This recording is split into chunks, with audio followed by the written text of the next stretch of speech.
How's it going there, mandolin player? In today's video, I'm going to be showing you the chords to the Bill Monroe classic standard instrumental Tennessee Blues.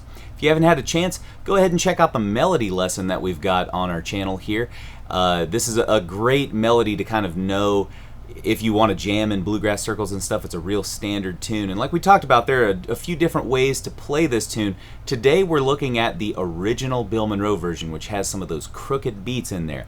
But luckily for us mandolin players, it won't feel too odd since we're chopping on the off beats. And we'll talk about that here a little bit as we get into the lesson, but stay tuned, all right?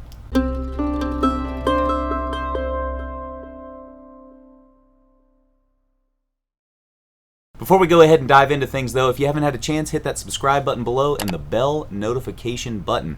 That way you'll get notified whenever we upload a new video here to the Mandolin Secrets channel. Also, if you're interested in things like PDFs of the tab and sheet music for all of our tunes and exercises, as well as backing tracks, play-alongs, and access to monthly Q&A calls where you can ask me or Magnus Zetterlund all of your questions live in real time, check out that link below to Mandolin Secrets Academy. Okay, my friend, today we're going to be checking out all the chords to Tennessee Blues, like I said there in the intro. And just to be clear, like I was describing, this tune actually is played a few different ways, and the version that we've got here today is pretty strictly like Bill played it. A lot of other acts have played this tune and added a few beats to kind of straighten the form out so you don't have to count and account for all of these crooked beats, we like to call them, inside the tune. If you're interested in hearing a difference between these kind of examples, check out the Bill Monroe version, and then check out either the Ricky Skaggs and Tony Rice version or the Chris Thile, Michael Daves version. Those other two versions are like straighter versions, whereas the Bill Monroe one adds a lot of those crooked beats to it. Today, we're going to be talking all about chop chords, though, and how to navigate through the kind of interesting time that this tune is played in. Luckily, like I said in the intro, because we're chopping all on off beats, the timing isn't going to be as confusing for us today as it would be if we were just playing the melody. So let's go ahead and look at some of the chord shapes we're going to use, and then we'll go ahead and dive into some demo footage.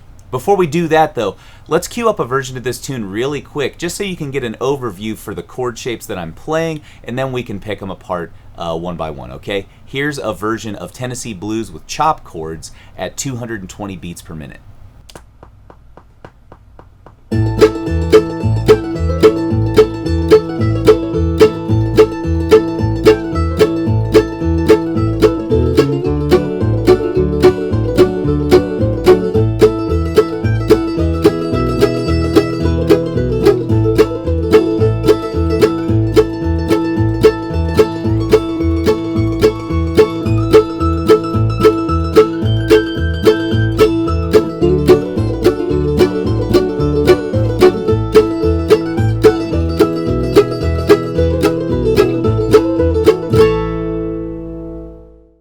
Okay, my friend, now that you have an idea for what this tune generally looks like when we're playing rhythm mandolin on it, let's talk about some of those chord shapes that I'm using, okay? So we're just using what would be called a standard chop chord shape here for our one chord. This is our A chord right here, but this is a movable chord shape, so you can move it up and down the mandolin if you've never played this one before. Just to give you an idea of what we're actually looking at here, you've got your pinky finger on the 9th fret of the G, your ring finger on the 7th fret of the D, index finger on the 4th fret of A, and then your middle finger on the 5th fret of the E string. So now, to get the other two chords that we're using in this tune, you'll take that pinky off, and then you can just take this shape here and move everything down one string, up toward the ceiling, one string. And now you've got your D chord. That's just a standard D chop shape. And then from there, to get our E chord, all you want to do is just move up 2 frets. So take that D shape and just move up 2 frets. And then you're on the 9th, 6th, and 7th fret, and then you'll block that E string out. I like to do it with the index finger kind of curved over like that. Same for the D chord as well. So no E string sounding. One thing I want to mention before we move on from these chord shapes is that a lot of people, I hear oftentimes that they don't have long enough fingers to make this 4-finger chop shape for their A chord. And I think that that's actually just due to poor ergonomics on your mandolin. If you notice, I've got kind of a curve in my wrist here, and my fingers are curved all the way around the fingerboard, leaving this gap or this space between my thumb and my index finger. A lot of times I see people palming the neck of the mandolin and trying to make these shapes, and as you can see, it makes it nearly impossible to kind of grab that shape in an effective manner. So if you put your thumb kind of in the center of the fingerboard back there, and then curve the entire wrist and all of your fingers and leave that gap in there, you can see that I can actually access all of those notes really easily. Another thing I want to mention before we move on from these chord shapes is how to get an appropriate chop sound.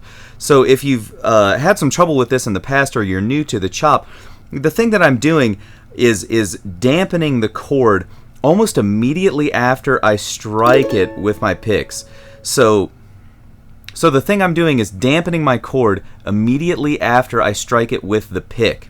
And what I mean by that is, you know, we chop on beats 2 and 4 for standard bluegrass tunes like Tennessee Blues. 1, 2, 3, 4. 1, 2, 3, 4. But you notice I'm ringing a lot right there, and that doesn't have that kind of punch that we're looking for on the mandolin. So what I do is 1, 2, 3, 4.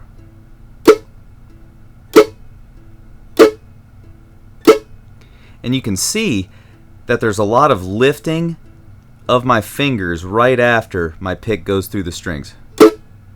Almost immediately, right? Same for my D and my E. Now the thing you'll want to do here is use your ears, you know, and the feeling of your hands kind of coming off the strings. So I'm not lifting my fingers all the way off, right?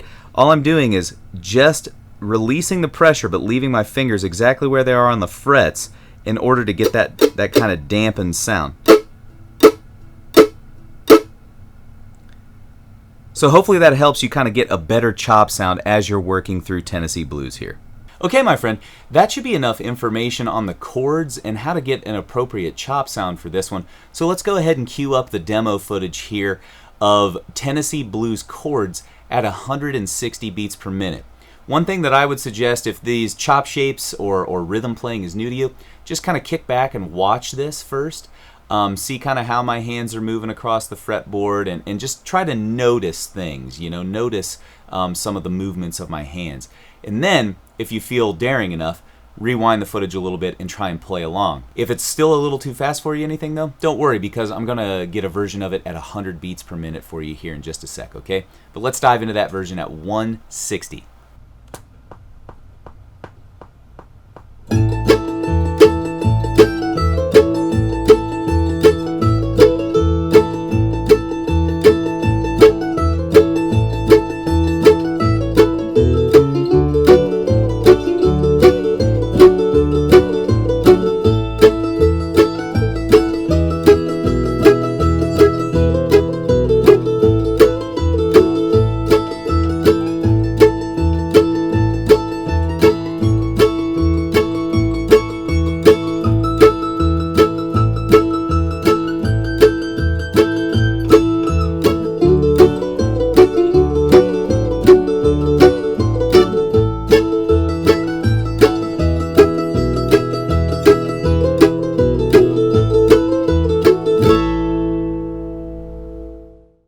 Okay, my friend, that's it for the chords at 160 beats per minute. Let's go ahead and dive straight into that version at 100 beats per minute.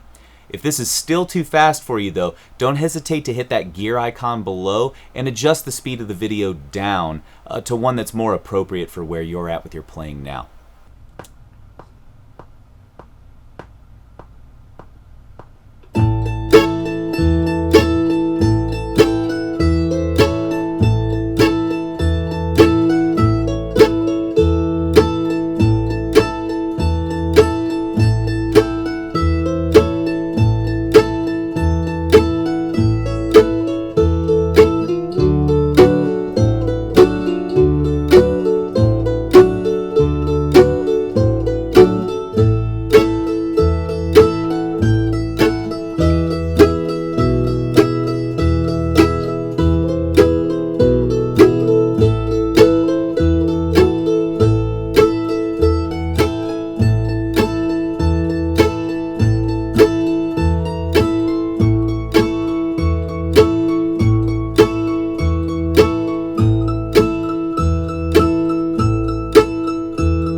Okay, mandolin player, that is it for the Chords to Tennessee Blues. Before we get out of here, though, let us know in the comments below what you think of these 4-finger chop chords and bluegrass mandolin chopping in general. Is that something you're familiar with, or do you kind of prefer a different style of rhythmic articulation?